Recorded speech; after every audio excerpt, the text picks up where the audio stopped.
जय गुरुदेव, जय जय गुरुदेव, जय जय गुरुदेव, जय जय गुरुदेव।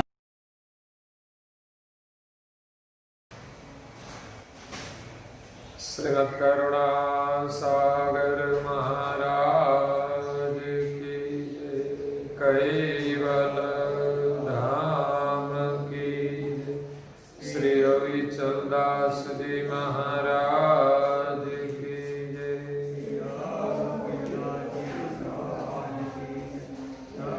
सत केवल साहेब, सत केवल साहेब, सत केवल साहेब। परम गुरु श्रीमद् करुणा सागर महाराज श्री रचित पंचम स्वसम वेद यानी पंचम सूक्ष्म वेद, निजपति परम प्रभाव स्कंद है चौथा और चौपाई नंबर है 69।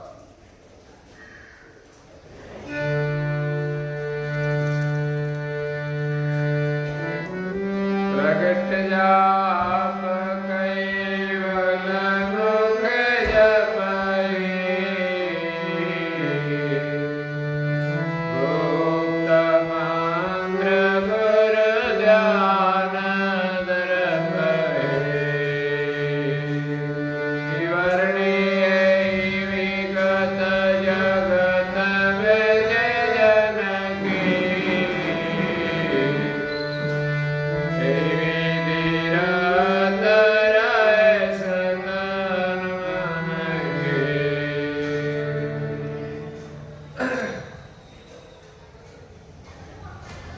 प्रेम भक्तजनों, ज्ञान संप्रदाय के आद्य स्थापक, अनंत ब्रह्मांडाधीश विश्व नियंता, कैवल कर्ता के परम विशेष अंश,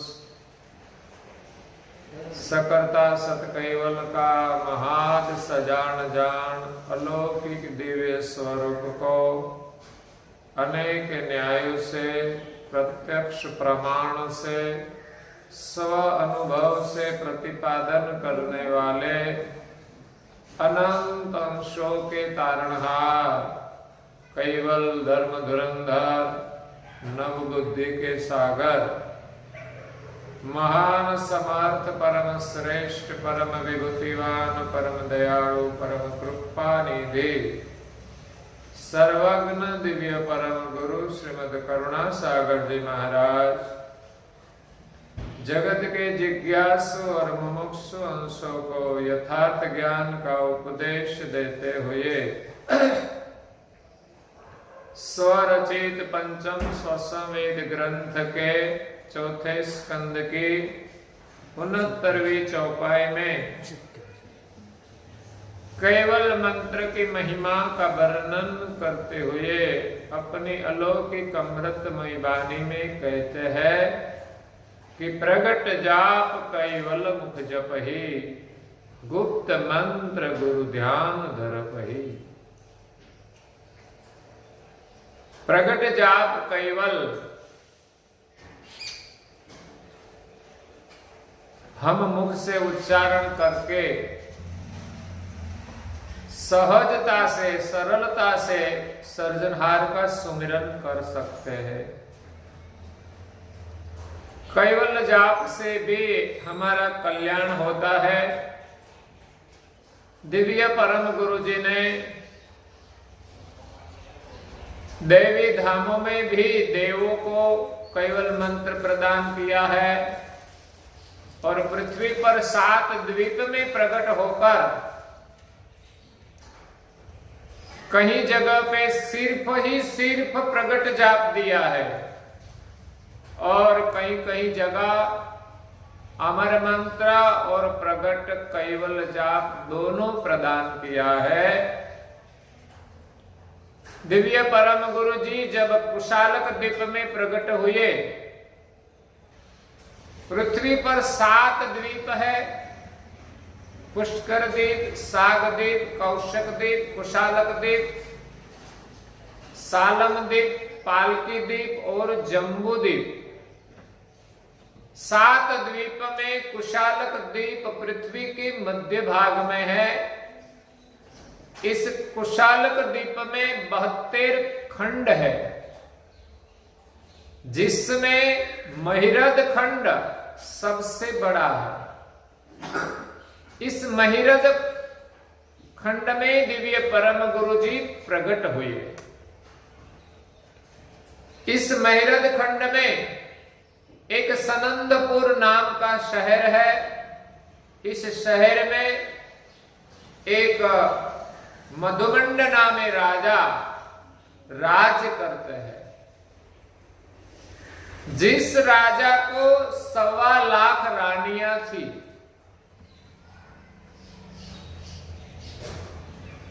लेकिन राजा को संतान में कोई पुत्र नहीं था, कोई संतान नहीं था।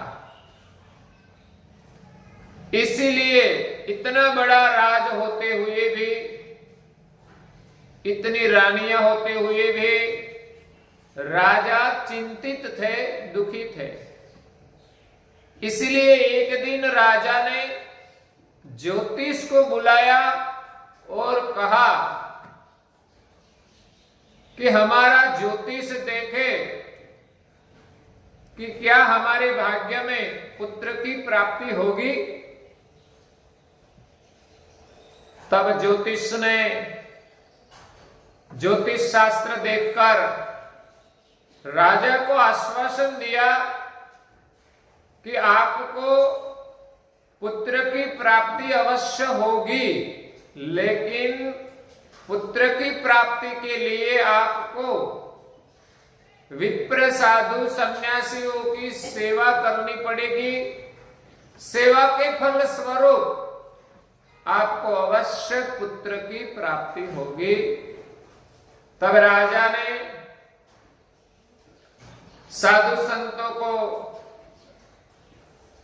अपने राज में बुलाकर उनकी सेवा करना शुरू किया, उनको भोजन कराया, सत्संग भजन कीर्तन प्रवृत्ति की। इसी प्रकार साधु संत सन्यासी की सेवा करते करते 6 साल बीत गए। कहा जाता है कि 60,000 भेख की राजा ने सेवा की।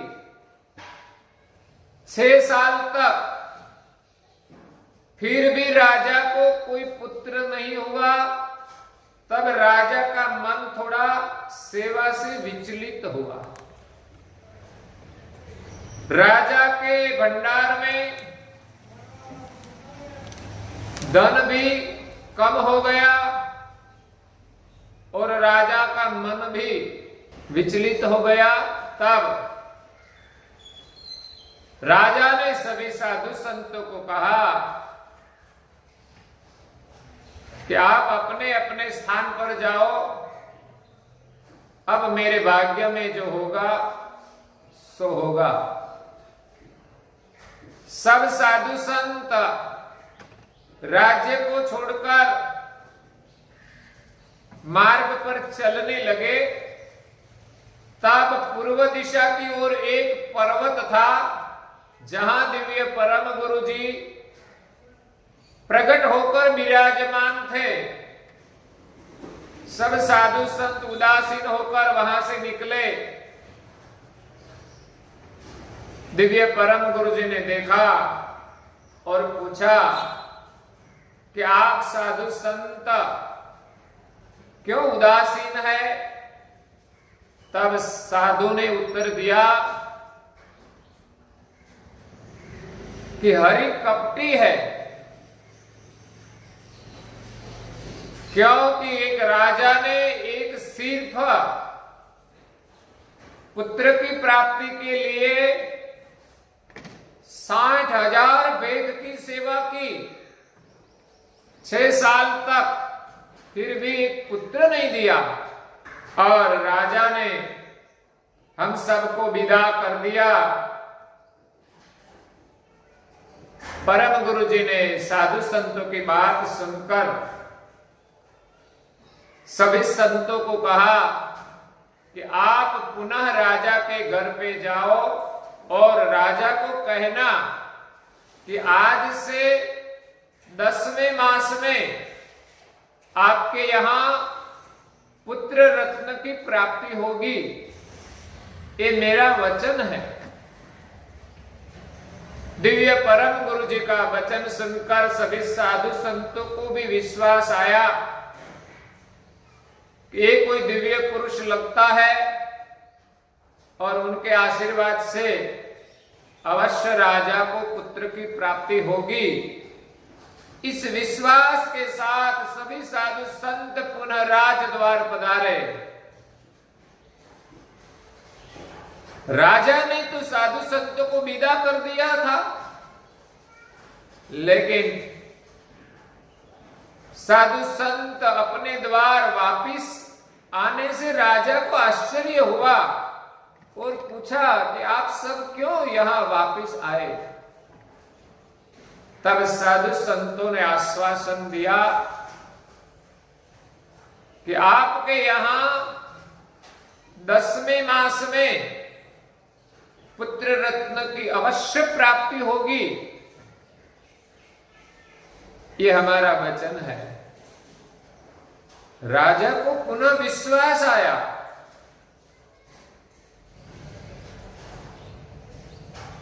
तो राजा ने सोचा कि 6 साल तक मैंने साधु संतों की सेवा की है, 10 मास और सेवा कर लूं और देख लूं। राजा ने पूरा प्रेम से साधु संतों की सेवा करना शुरू कर दिया। कहा जाता है कि थोड़े माह बीते तो राजा की जो पटरानी थी,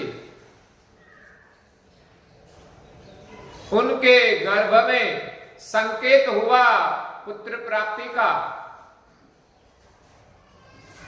दिव्य परम गुरु जी ने अपनी अलौकिक गति से राजा की पटरानी को पवन का गर्भ बनाया।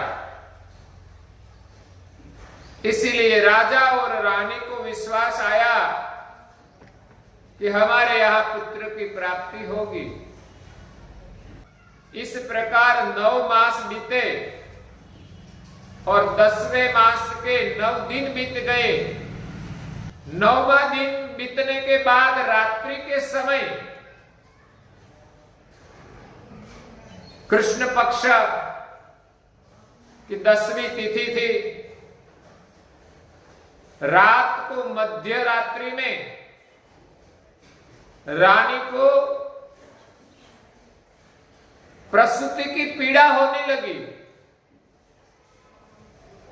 सब वहां मौजूद थे, लेकिन परम गुरु जी ने सभी को घेन लगा दिया। सबको निंद्रा आ गई, रानी भी सो गई, अगल बगल में बैठे थे वो भी सो गए। और दिव्य परम गुरु जी वहां बाल स्वरूप में प्रकट हो गए। पवन का जो गर्भ था वो बिलस गया। किसी को पता ही नहीं हुआ कि बालक अलौकिक गति से प्रकट हुआ है। सबको तो ऐसा था कि रानी को गर्भ था, इसीलिए बालक को जन्म दिया है। रानी बेहोश थी और सब लोग को घेना लगा दिया। बाद में दिव्य परम गुरु जी वहां प्रकट हो गए बाल स्वरूप में और रोने लगे। सबकी निंद्रा उड़ी। देखा कि रानी को पुत्र रत्न की प्राप्ति हुई है। तुरंत ही ये समाचार राजा को दिया। जब सुबह हुआ तो सारे राज में पता चल गया कि राज में पुत्र रत्न की प्राप्ति हुई है। तब गांव गांव आनंद मंगल के उत्सव होने लगे। देश देश के राजा पंडित सब भेंट सामग्री लेकर राजा को पुत्र की बधाई देने के लिए आने लगे। मधुमंड राजा के आनंद की कोई सीमा नहीं रही और उस आनंद को राजा ने शुभ कार्य करके प्रकट किया।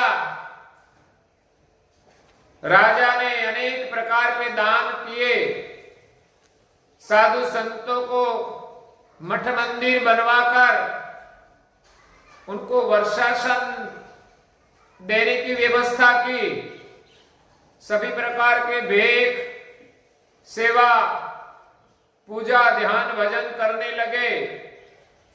जब पुत्र की उम्र 5 साल की हुई तब वहां उपवीत संस्कार किया जाता था। इस द्वीप में ब्राह्मण, क्षत्रिय, वैश्य को उपवीत संस्कार करने का विधान था, परंपराएं थे।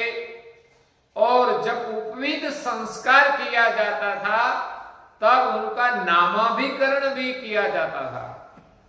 5 साल के बाद राजा के यहां दिव्य परम गुरु प्रकट हुए थे, उनके उपवीत संस्कार विधि हुई और नामाभिकरण भी किया गया। संतों की करुणा से प्रकट हुए थे, इसीलिए परम गुरु जी का नाम करुणा रट रखा। समय जाने के बाद राजा के यहां दूसरे पुत्र की प्राप्ति हुई और राजा को अति आनंद हुआ। दिव्य परम गुरु जी बड़े हुए तब उनकी शादी के लिए, सगाई के लिए देश प्रदेश से राजा अपनी राजकुमारी का संबंध करने के लिए आने लगे। लेकिन दिव्य परम गुरु जी कहते हैं कि मुझसे जो छोटा भाई है उनके साथ आपकी राजकुमारी का ब्याह करें। मैं तो 12 साल के बाद इस घर को छोड़कर चला जाऊंगा। तो सबको सच लगने लगा कि संतों की करुणा से पुत्र की प्राप्ति हुई है, इसीलिए वो हमारे यहां रहेगा नहीं और हमारे राज्य के लिए दूसरे पुत्र की प्राप्ति उनकी करुणा से ही हुई है। इसलिए सबको आनंद आता है।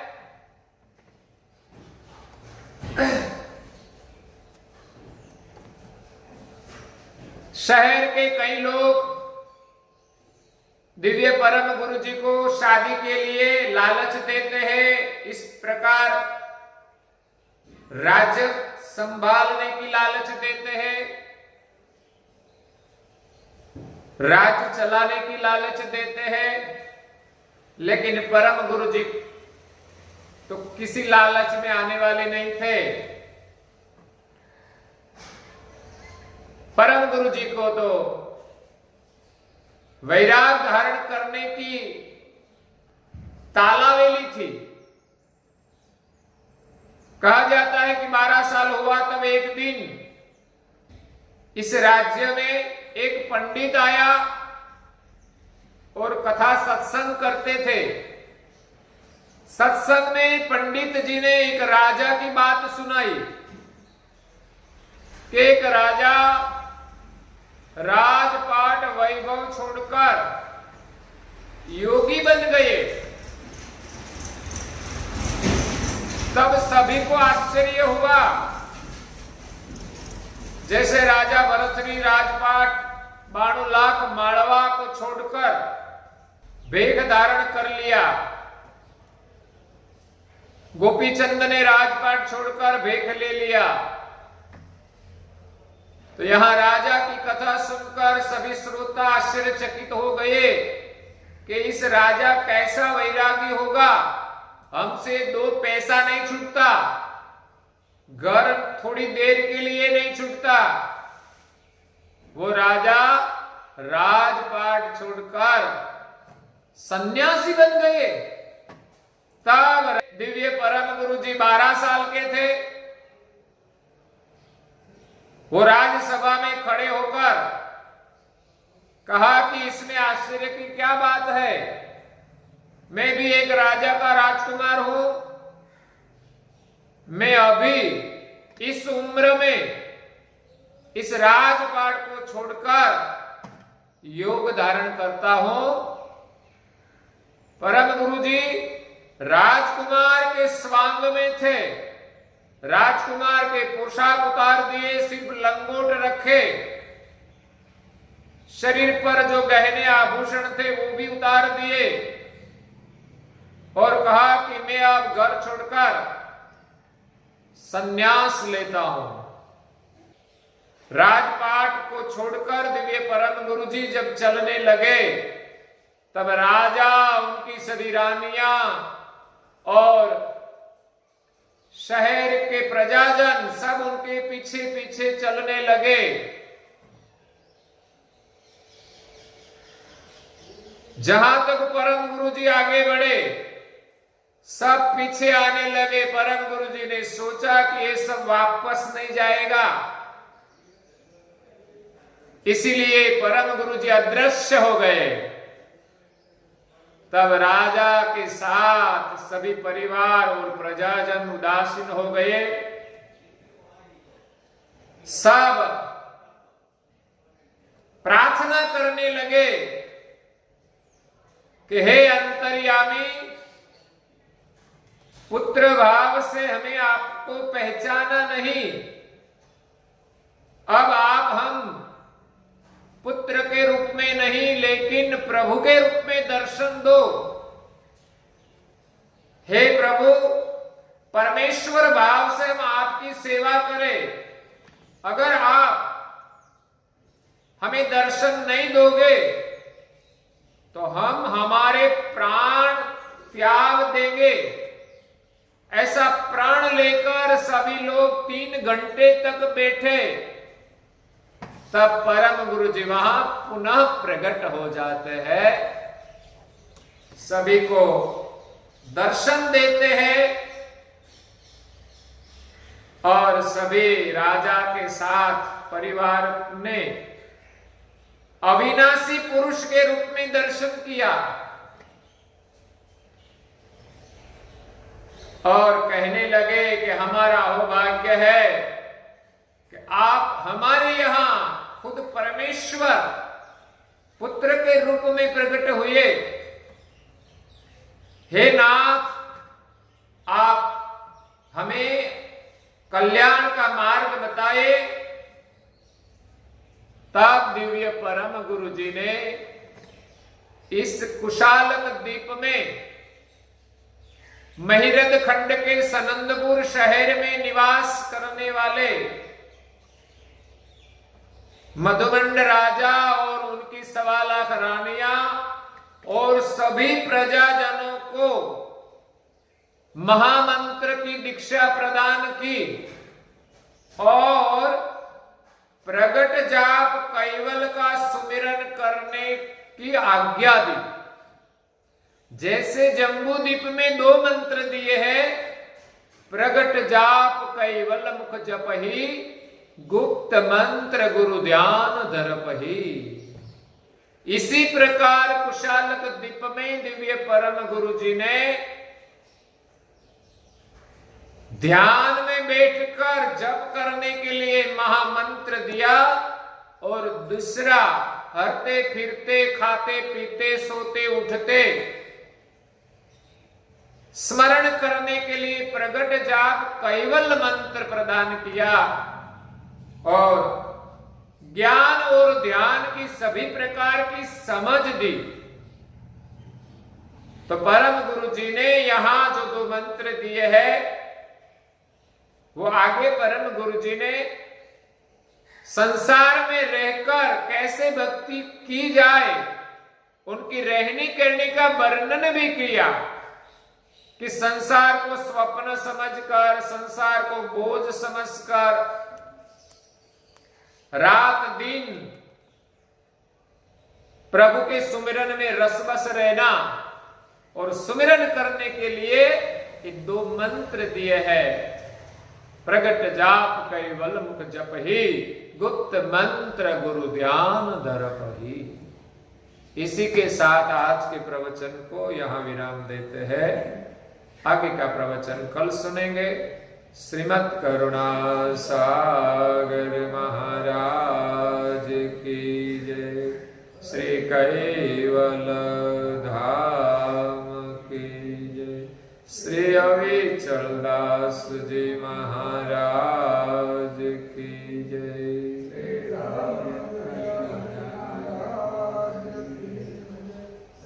सत केवल साहेब, सत केवल साहेब, सत केवल साहेब।